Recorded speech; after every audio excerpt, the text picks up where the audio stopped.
Foundations of Amateur Radio. The other day I read a message from Theodore, Kilo Sierra 5, India, who's been around the block a couple of times. He recalls the excitement he experienced when he was first licensed in 1967, the year I was born.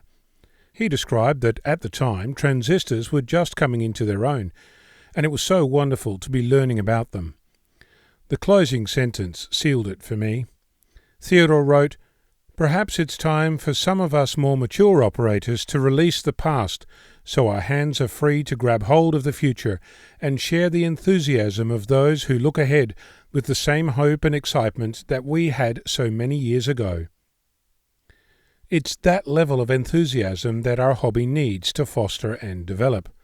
The landscape we live in is changing all the time, but new adventures are always just around the corner. They might not look like what was available 50 years ago, or last year, or even yesterday, but they too have their place in the pursuit of amateur radio. Learning is a lifelong activity. If you stop learning, you, as Theodore eloquently puts it, just die. Learning can be scary. Educator Eduardo Briceño talks about the learning zone and the performance zone. The learning zone is when the goal is to improve, concentrating on what we've not yet mastered, and the expectation is that mistakes will happen.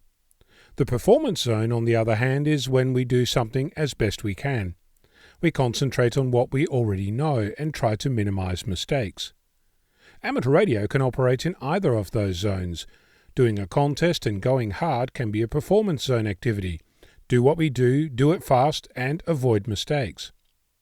We could also see our activities as a learning zone. We try new things. Some will work and some will fail. If we're doing a contest as a learning activity, what skill do you want to master? Is it handing off the QSO, taking the log, recognizing a call sign, knowing the CQ zones, matching prefixes to countries and antenna directions, picking the right band, managing battery life, or recognizing the band conditions? Pick one of those skills and try different things. Expect mistakes and learn from them. Over time, the thing you practiced will be a new skill you've mastered, ready for use when you're going hell for leather in the CQ worldwide, making contacts left, right and centre to the envy of your peers.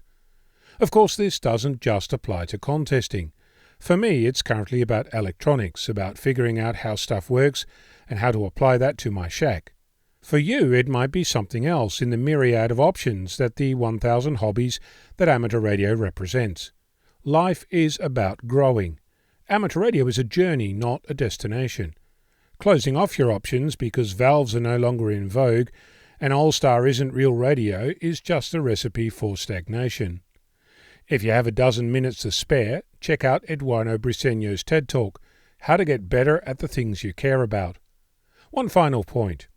If you're new to this adventure, your license still wet, then you don't know what you don't know, so you'll spend lots of time in the learning zone.